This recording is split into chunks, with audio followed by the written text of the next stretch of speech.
Hello. This is Coffee Hour with 360.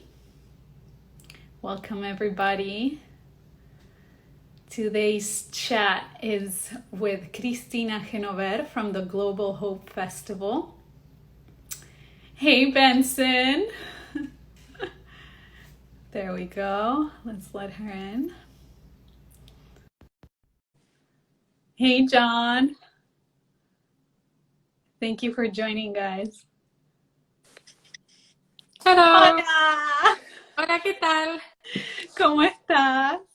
Muy bien. Is it Qué too lindo bright? verte.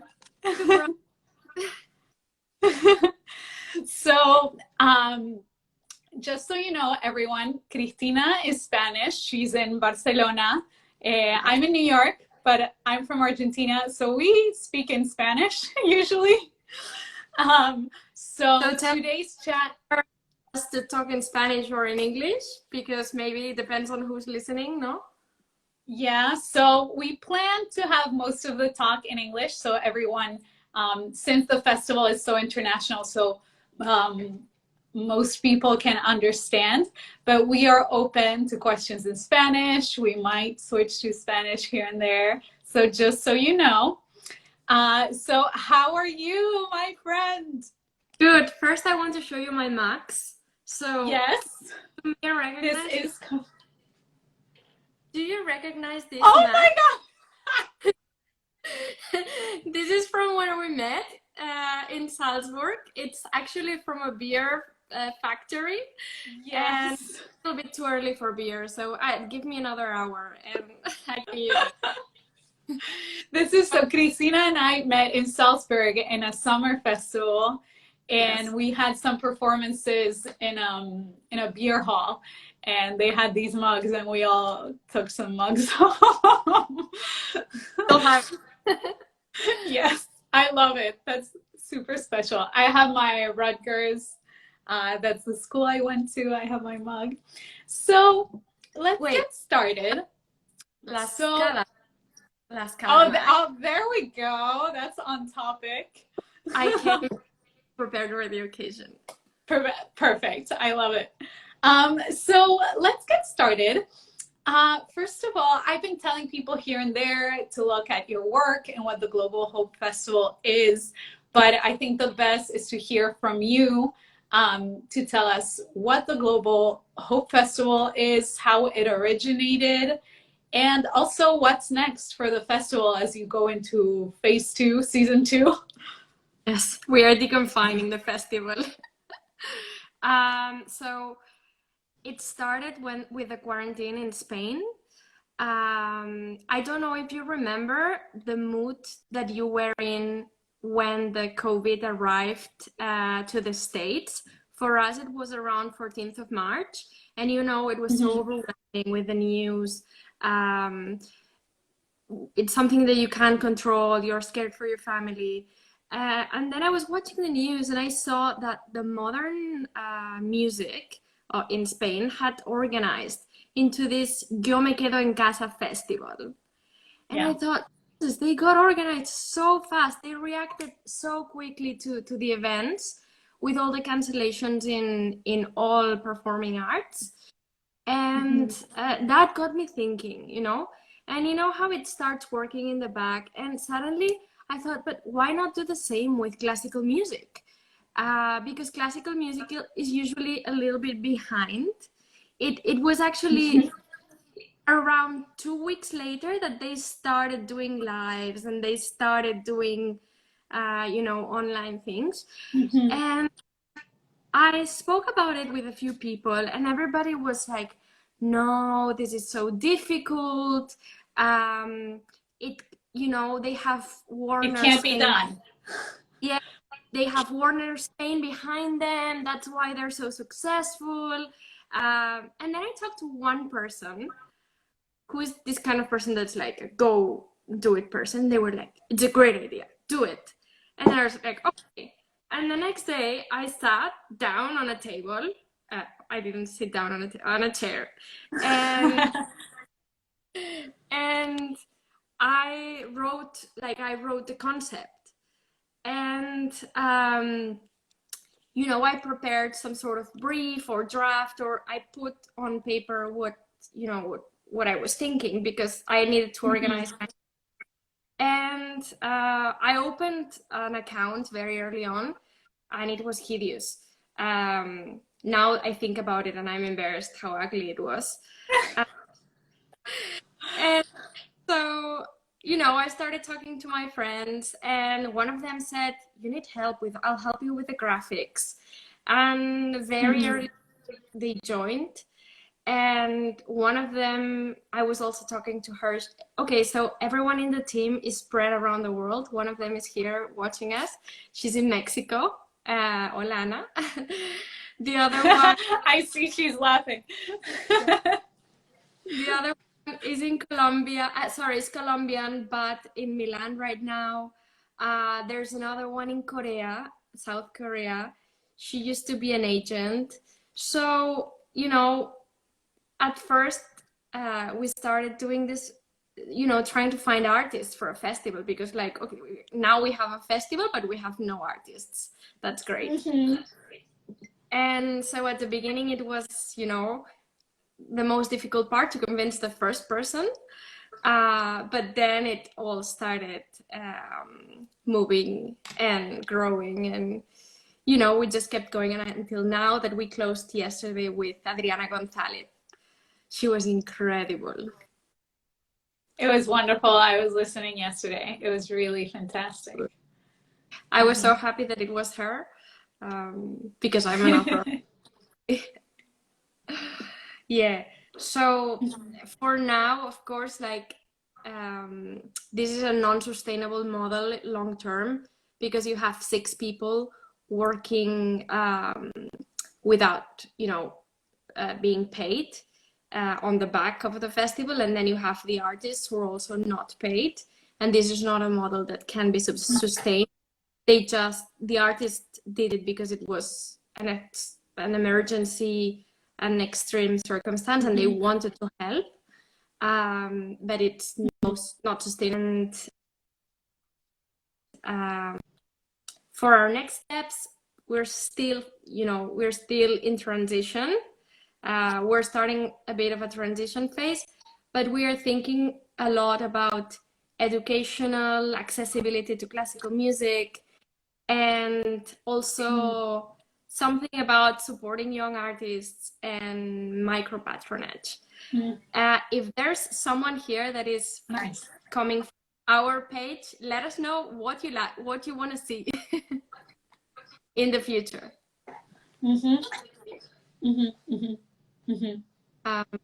So yeah, we're still deciding,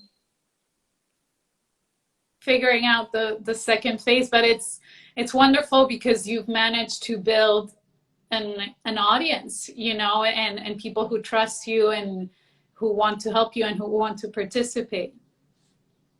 At some point, I was watching a concert and there was this person saying, "Hi, from Brazil." And I was like, I don't know anyone in Brazil. This person doesn't come from my immediate network, you know? And this is the idea, building a network and a platform. Well, congrats, because truly what you guys did, and it looked like it's been a lot of work, and so congratulations for that. It has been. I don't know if people realized, but yeah, it was a lot of work for everyone involved. Yeah. So, talking about this work, what were some challenges you faced during this first edition of the festival, and how did you resolve them? Challenges, many. So for me, the number one was being out on the internet, because I'm not used to it. I had never done it before. And you follow my personal page, it's quite private. I don't have a lot of people. I don't speak or do, you know, a lot of videos. So the first thing of putting myself out there was very challenging. And the first video we did, I was micro controlling every sticker, every tiny little color that appeared because I was feeling like everything was reflecting on my image.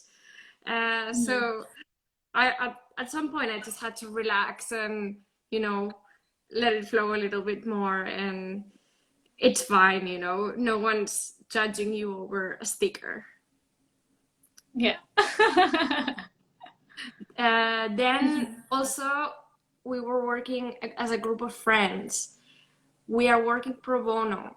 So that's a challenge because from a leadership perspective, you can't have an enforcing kind of leadership. You have to have a participative kind of leadership. People are donating time and they have to feel appreciated. You know, it's very valuable to have the contributions of 6 different people and build on those ideas. And yeah, the fact that we were all women from 6 different countries in 3 different continents, so South Korea, Europe, and Latin America. So the only hour where we could actually have a meeting was at around 3:30 p.m. for Europe, because otherwise someone was going to bed and the other person was just waking up, and it was too early. This is one of our artists, 𝗖𝗳𝗳𝗲𝗵. He's a great violinist, so if anyone wants to check his page, hi Sebastian.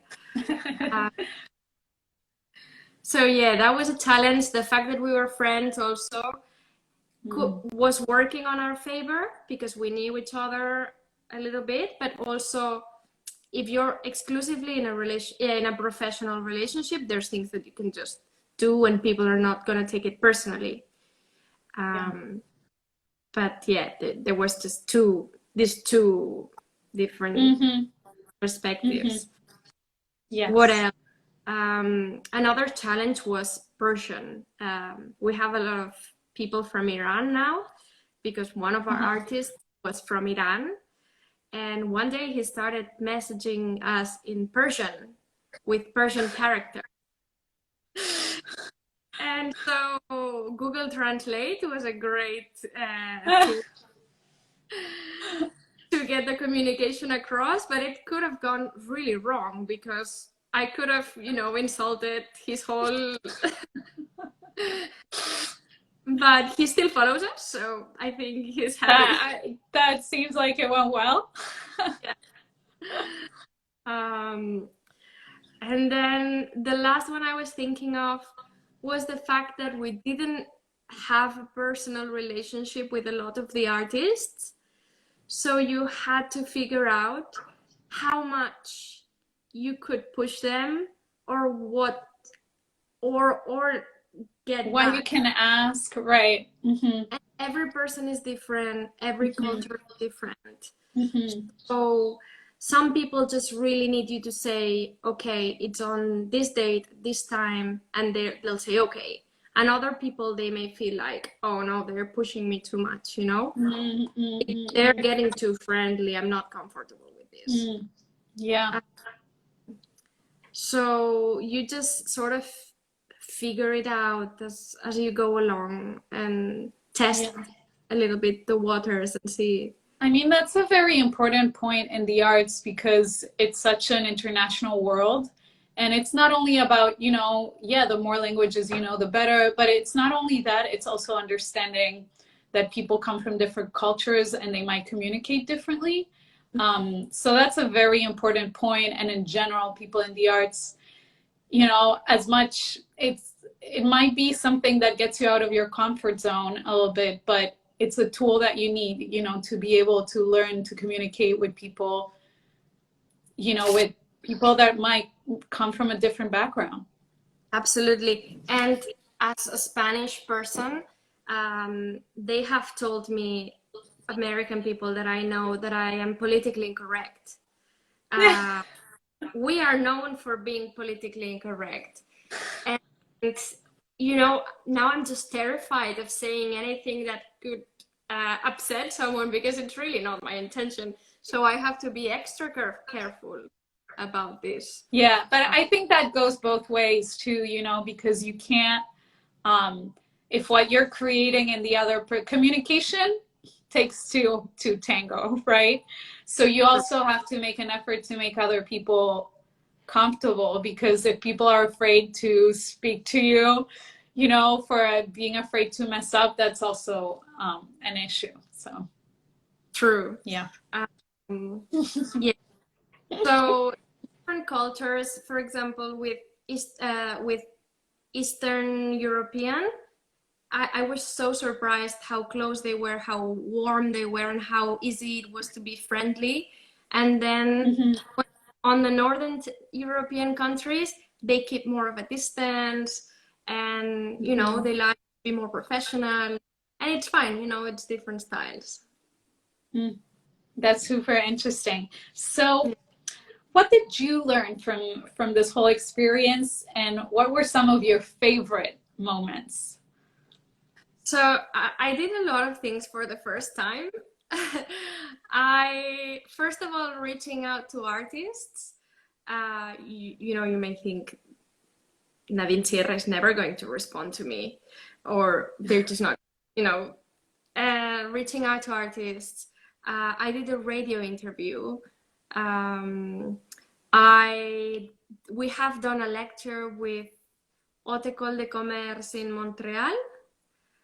With an arts management students, because apparently we were an example of a European initiative of this kind.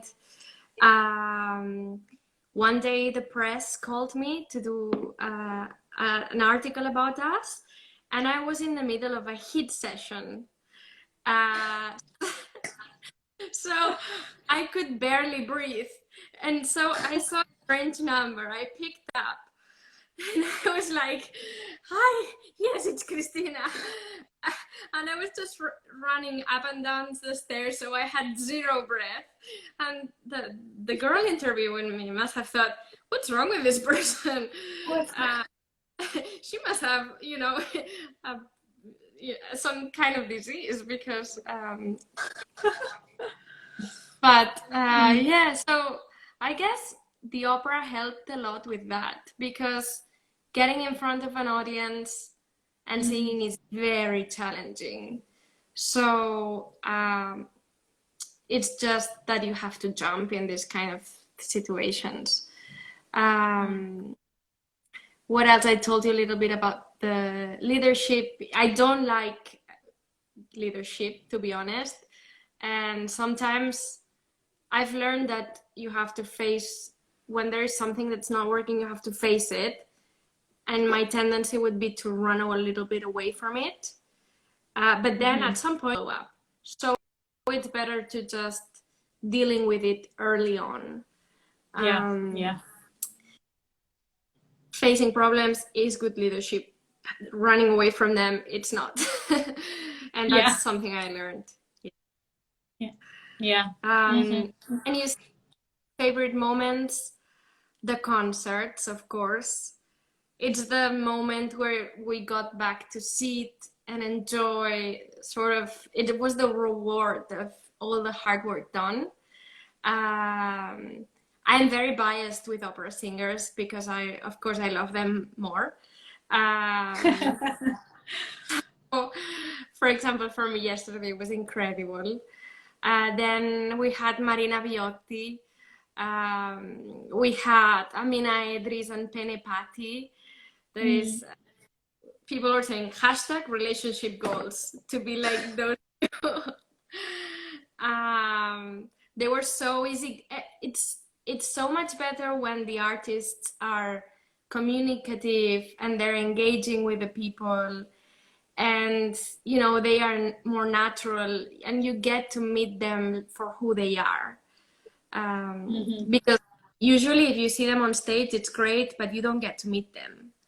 And in this format, it's more intimate. You say, oh my God, Marina Viotti, we could be such great friends, because you see her speak and you're like, okay, I really like you as a person as well, you know? And also, I have to say, I discovered traditional instruments. We had 𝗖𝗳𝗳𝗲𝗲 from South Africa.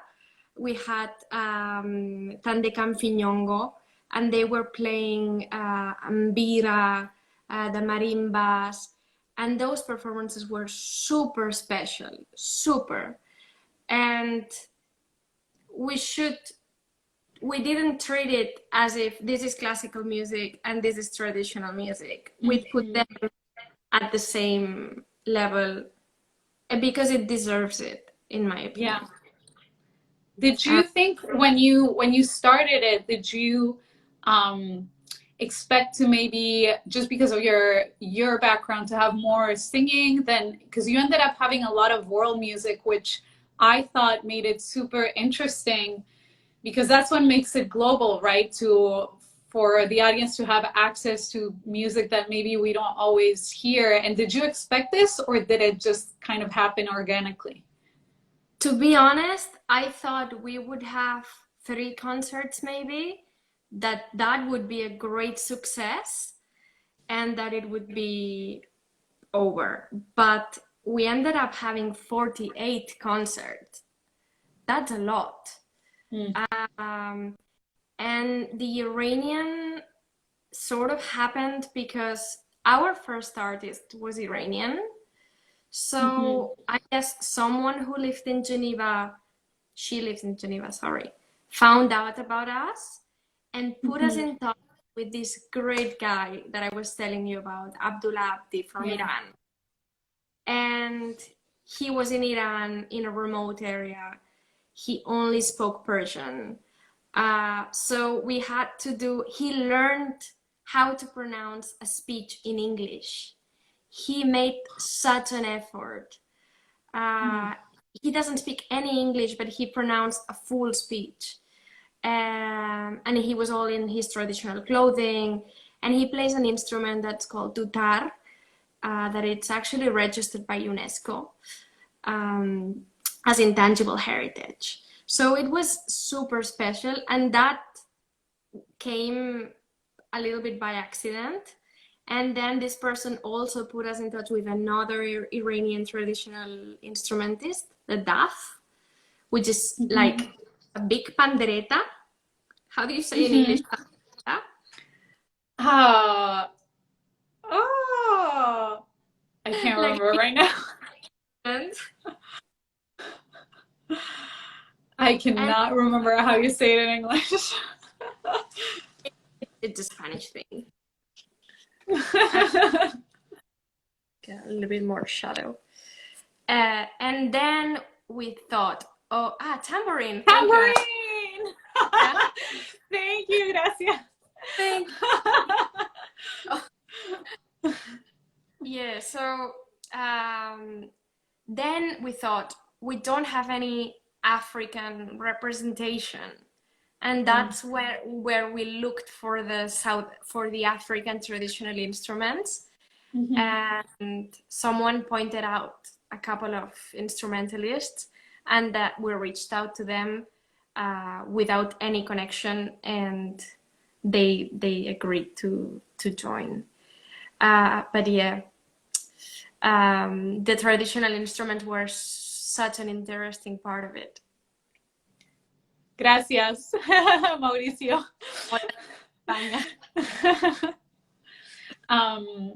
Yeah, that's awesome. I love that element of, having an idea and developing it, but kind of letting it flow. And I mean, you've obviously been so happily surprised, with everything that happened. Absolutely. And with the next steps, it's again the same, that we have to kick it off again. I guess we're a bit like looking at where the trends are going a little bit, looking at, how to turn it into a commercial model for everyone, for the artists as well. So I guess you have to get started, and then things will happen. Yeah. You have to start. With 360, I guess it was the same for you, no? Yeah, exactly. I never could have imagined, what it turned into. And I think that's a very common point in many, many entrepreneurial projects, you know, or things like this where, yeah, you need to, there's an element of risk and you just have, if it's something you really believe in, you have to just jump and Yeah, trust that it's going to happen. yeah, Hmm. absolutely. Hmm. And why not? Yeah. So, I'm interested in you telling us about your background. And you mentioned a little bit about your singing, but can you explain to us more where you come from, what and where you studied, and how all of that background helped you to bring the Global Hope Festival to life? Sure. So I'm from Barcelona. Some people may know. I'm in Barcelona right now during the quarantine, and I studied law here in Barcelona. I Hmm. absolutely hated law, but I was halfway in, so I remember that's when we met. yes. So I had to finish. I was halfway in, yeah, 2.5 years in, third year. So in Spain it works different. It's not like you go to law school after undergraduate. You start at 18 and it's a 5-year degree. It has changed now a little bit, but when I was studying, it was like this. So I really didn't know what I wanted to study. I wanted to sing, but I didn't know it was an option as Hmm. a, nobody told me you can go to conservatory. Okay. Um, and then, I started also, I really wanted to sing, so I started doing it privately with teachers and stuff. At some point, I auditioned for 𝗄𝗶𝗁𝗲𝗛𝗵. I almost fainted. Um, yes, I mean, yeah. yeah. And it was actually one of my first times on stage. And of course, 𝗄𝗶𝗁𝗲𝗛𝗵 was there, and she said, "You're very nervous, aren't you?" And I was like, "Yes." Oh my God. It was amazing.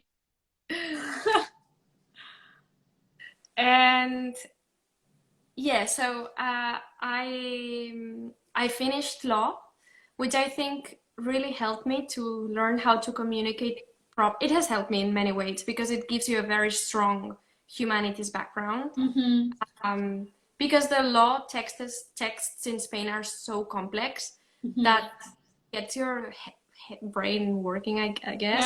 Yeah, yeah, yeah, yeah, You learn how to write a text properly, how to express yourself.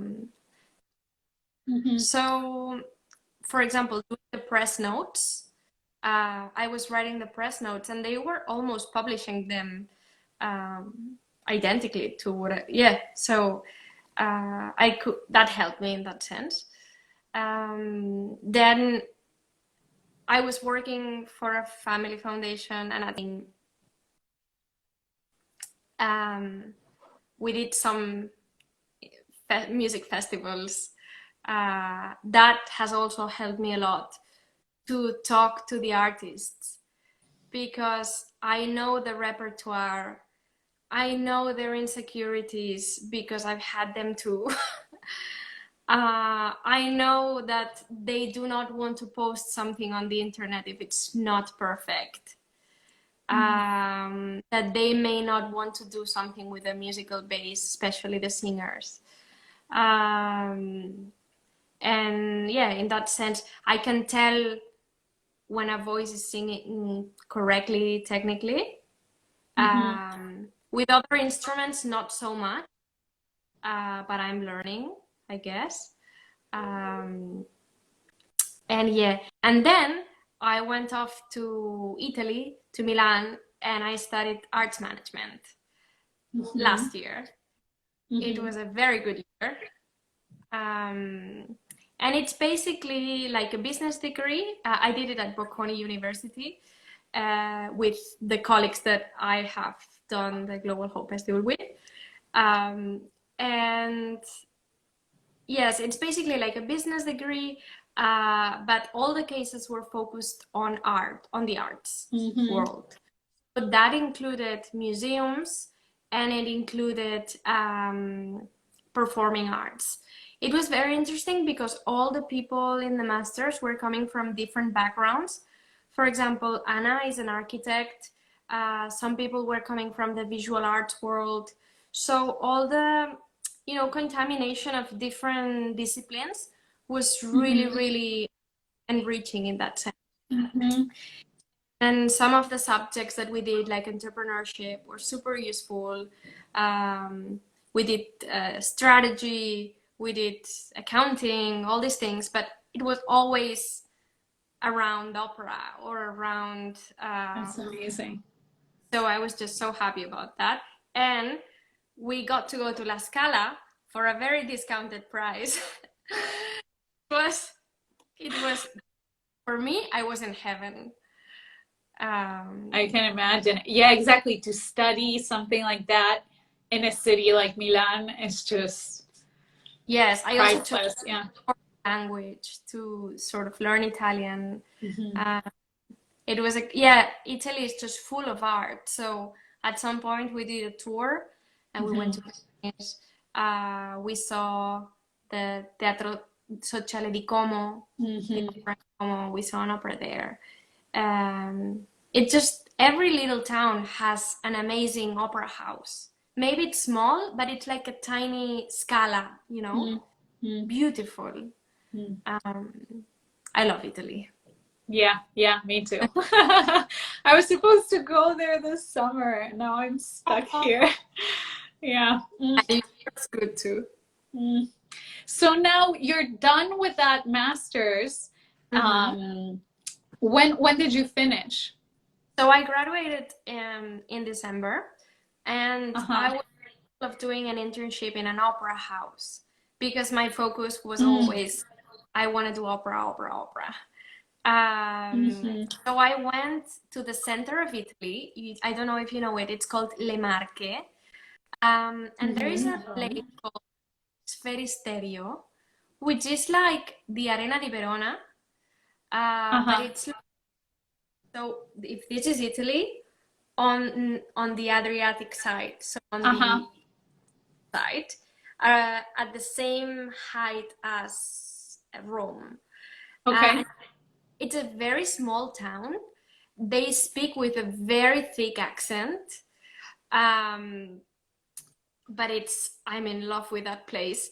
It's an open air stage. And actually, I'm so happy because this year are able to open for the festival.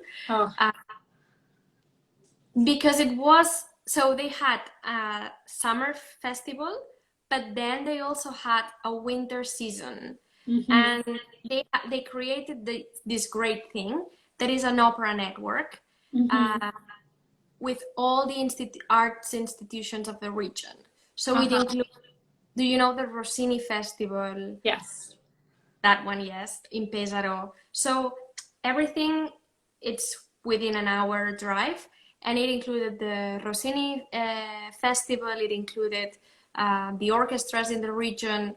So they joined all the resources to reduce the administration bureaucracy and to reduce the production costs.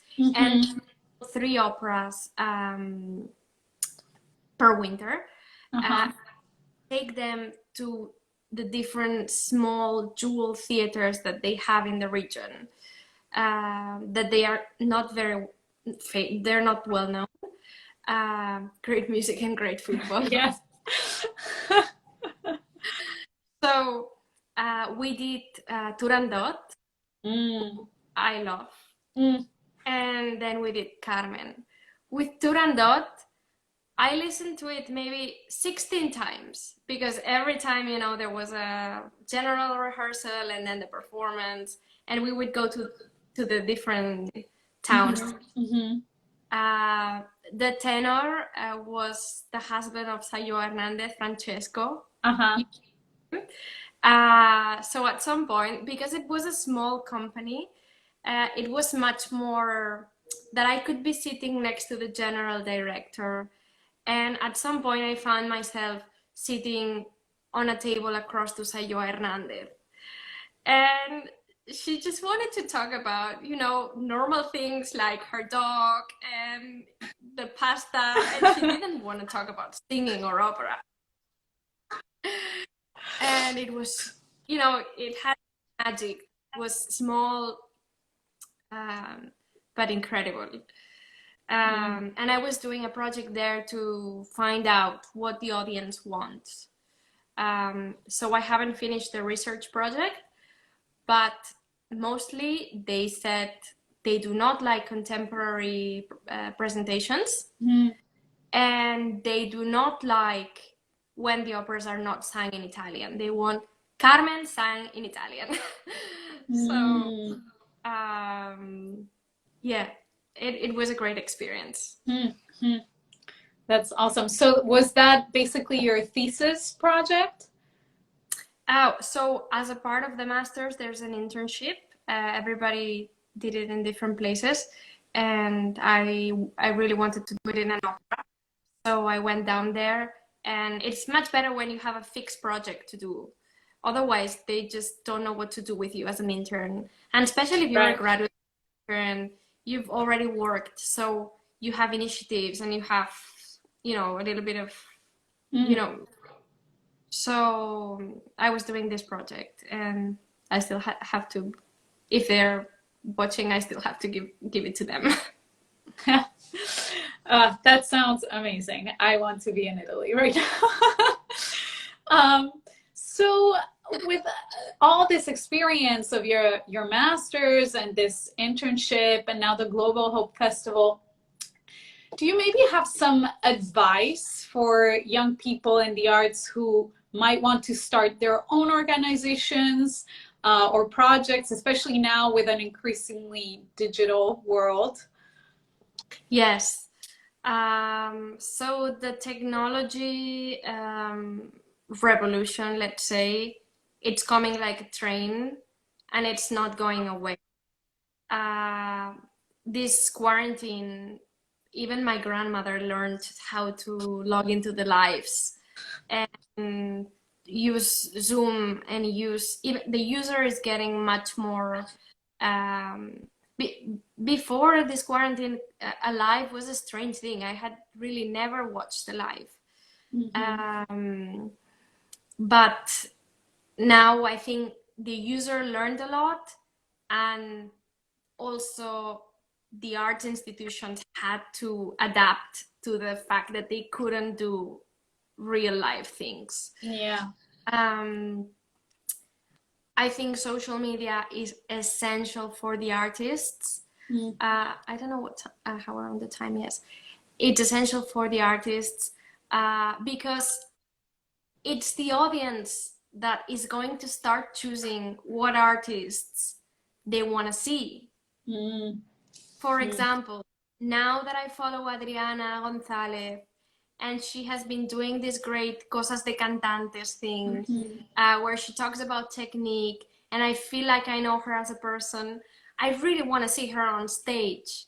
So yeah, in that sense, the opera houses and, you know, also for other institutions, they have to pay attention that they have a direct channel to talk to people and say, what do you want to see? You know, they can just ask directly.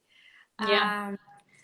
Sorry, a shout out to the music podcast who always tunes in. They just commented.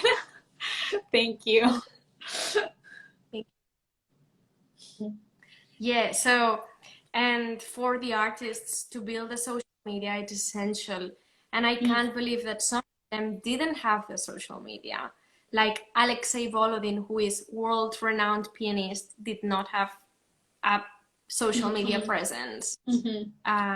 Well, because it's become a little bit, you know, as a website is super important. It's come to that level, having at least a basic, you know, everyone can do it differently. You don't have to show every second of your life on social media, but to at least have a presence so people can contact you. Because, for example, in your case, most of the communication you did via social media, correct?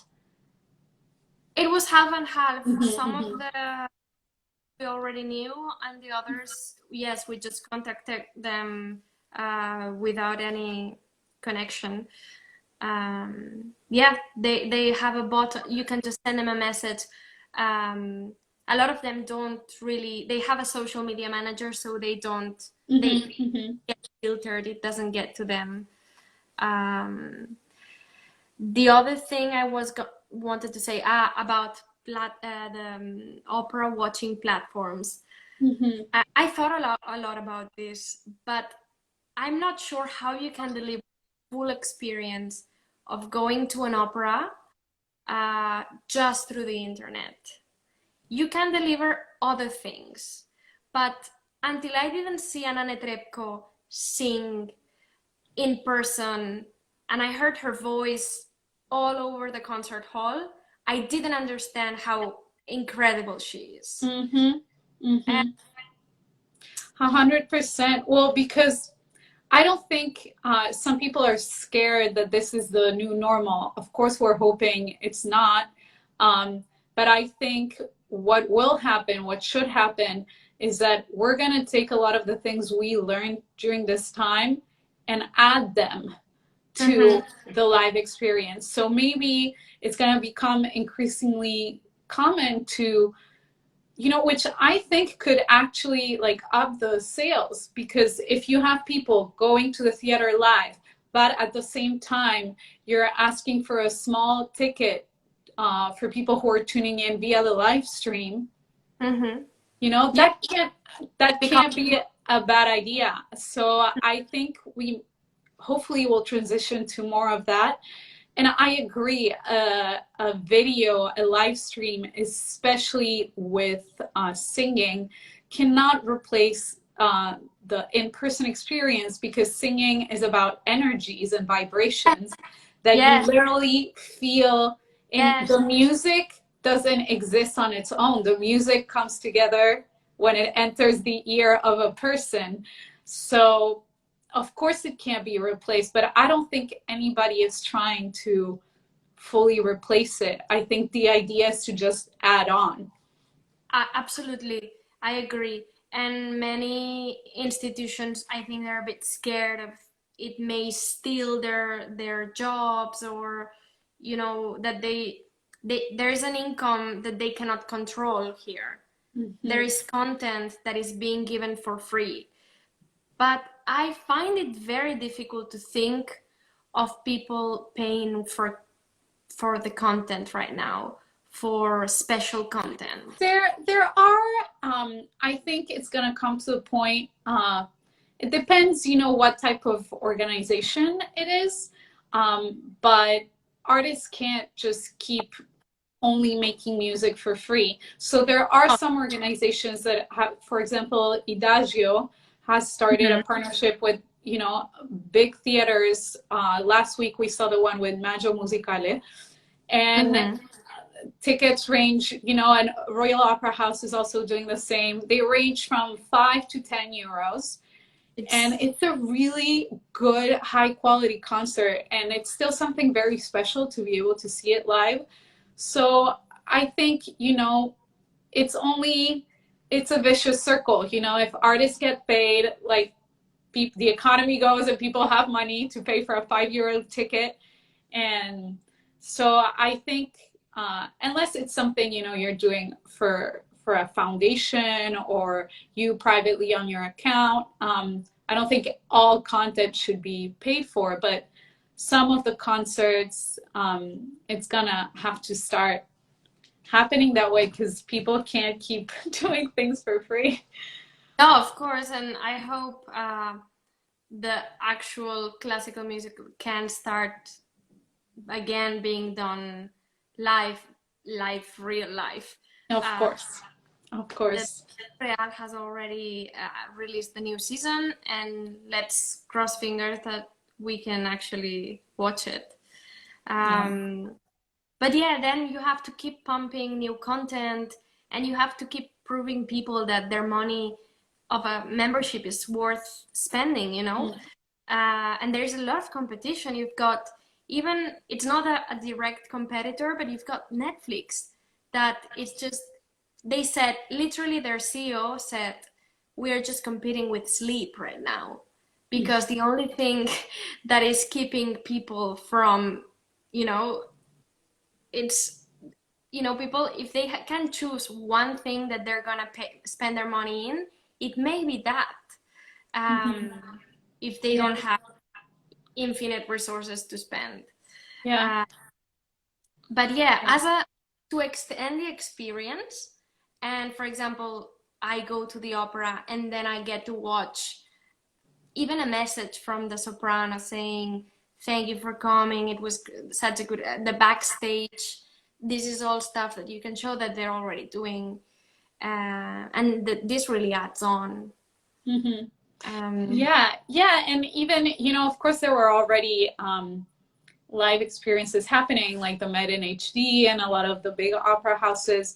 But I think what's good to take out from this situation is that, in a way, it has become more democratic, you know, and yeah. a lot of maybe smaller companies and smaller organizations now are able to, you know, have a worldwide audience. Mm-hmm. Mm-hmm. Yeah, absolutely. And you're saying in terms of entrepreneurship, not just technology. Mm-hmm. Um, there's two things for me. Mm-hmm. One is the just do it, which is the Nike slogan. The Nike. So send 40 emails. You might get just one response, but just send 40 emails and some will come out. But also be a smart entrepreneur. Don't just jump into a swimming pool with no water. Mm. Do your numbers, prepare a concept, do a test, like a small prototype that you can test without spending too much money. So finding the balance between the just do it and being really afraid of putting your product out there, you have to find some sort of balance. And with every loop of making mistakes, you are learning. And every time you're learning, you're getting better.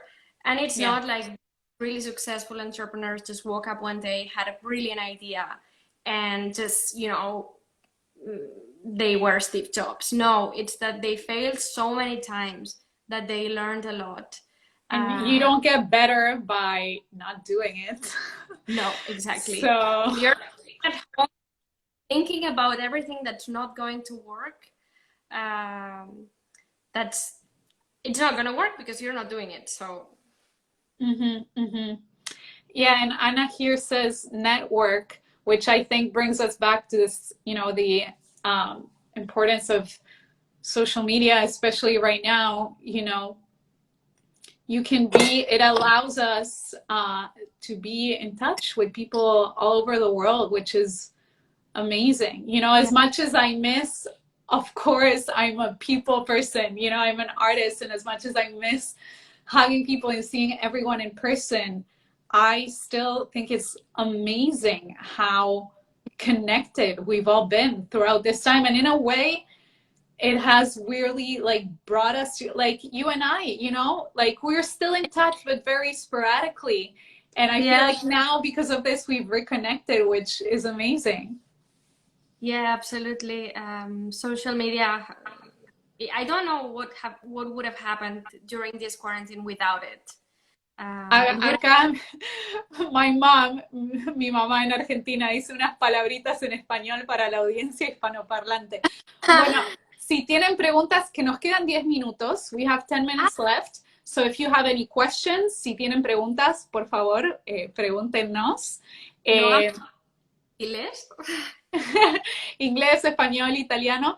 Acá Mauricio nos dice balance. Thank you for your words of wisdom and your initiative. Gracias, Mauricio. Gracias. So you were mentioning social media. Yes, that I don't know what the quarantine would have been like without the information. maybe there was too much at some point and we Yes. became overwhelmed with too much Yes. content, fake news, true news. Yeah, absolutely. And the fact that I could be in touch with someone from South Africa, suddenly my phone, I was doing the takeovers and my phone would be like, alarm, someone from Cape Town, South Africa is trying to log in into your account. And I was still a little bit shocked. I knew they were doing it, but I was still like, whoa, they're in South Africa, you know? Yeah. Yeah. Ajá. Saludos. Oh. Desde México. Hola, México. Bueno, parece que por ahora la... No, no, keep going, sorry. Hi from Milan, hi from Barcelona, hi from Brazil, and it was super nice, yeah. Yeah, yeah. What would you do differently if you were to do this all over again?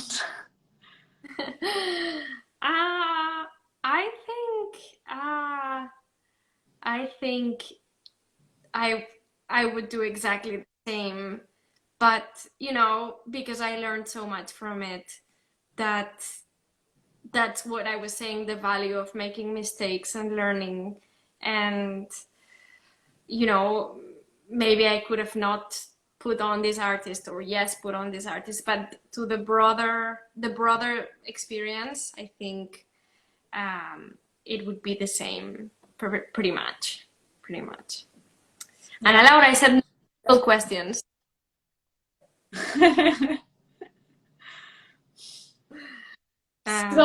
So now you're in Barcelona, you guys are reopening. What's the situation there right now?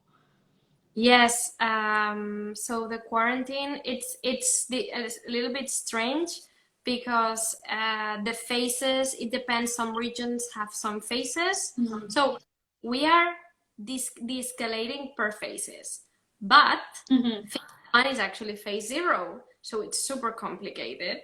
And it's so complicated that everyone's doing whatever they can. And we are finally getting to phase 3 this week, Barcelona and Madrid, that were the 2 hotspots. And we were the last ones to go back to normal a little bit. So soon we will be able to travel all over Spain. It's very strange because they just let 11,000 German people go to Mallorca, the Balearic Islands. So we're not allowed to change region, but the Germans can come to Mallorca. So yeah, there's a lot of strange things happening. I think they're balancing the tourism, not losing it, the economy versus the management of the crisis. But yeah, I mean, it's gonna be strange for a little bit, and I know especially for artists, there's been a lot of people voicing their righteous anger, you know, because there are people who are, even if there's less flights, the people who are traveling, those flights are full. And, you know, there's been photos circulating, and then you see full flights, but at the same time, theaters are not able to open. So of course, I mean, I definitely believe like we should all be safe, and it's probably not safe to have a packed audience yet, but I understand how someone would be angry to see a full flight and an empty theater. Yeah, there's a lot of things that don't make sense, and some industries just have more weight than others. Mm-hmm. For the arts right now, I mean, to put on an opera per se without Corona, it's just not a very good business right now. The income they make versus the expenses of putting on an opera, production, salaries, everything, it's just so mismatched. The Royal Opera House has been saying, if the state doesn't give us some aid, we may disappear, and we are the largest single employer for artists. after BBC. So they really, at least in Europe, because there's less of a patronage tradition, at least in Europe, they are going to need a lot of support from the public administration. Yeah. And I don't know how it's going to work on the States. The Met was very smart at doing the gala for fundraising.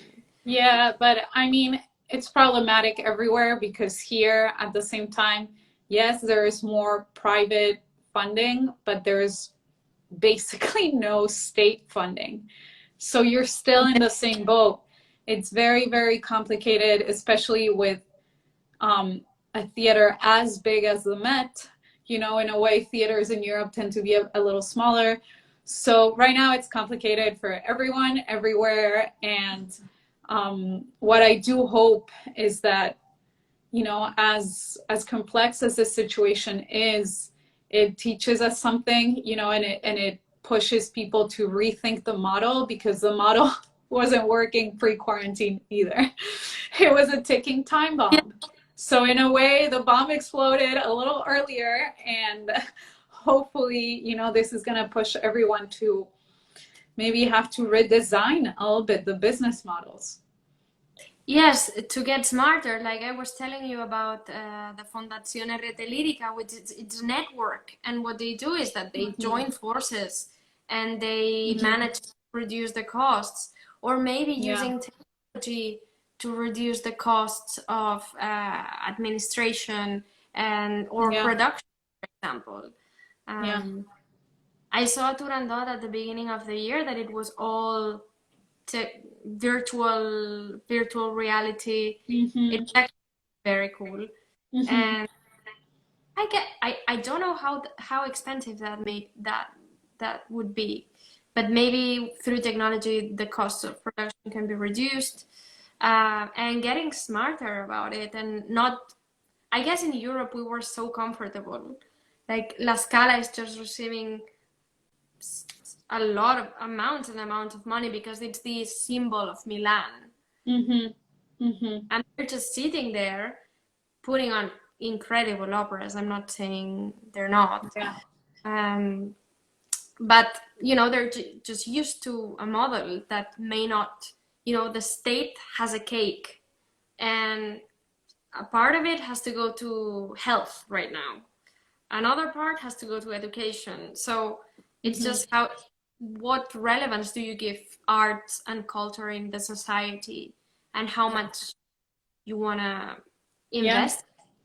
Yeah, but also, as well as all that, you know, and direct, quick help that all these companies need. There has to be this is something, we have 2 minutes left, something that is even more important in the States and maybe Latin America than in Europe, because there is a bigger culture and tradition of opera. Here there is a big necessity for education and music education to have a long-term plan, not only just selling tickets now today. We have a minute and a half, so to close up, I want to thank you so much for joining us today. Thank you for your time, for your stories, and for everything that you've done with the Global Hope Festival. I wish you the best. Muchas gracias. Felicidades. Gracias, Ana. Más de una hora hablando de ópera con Eugenia. Podemos seguir.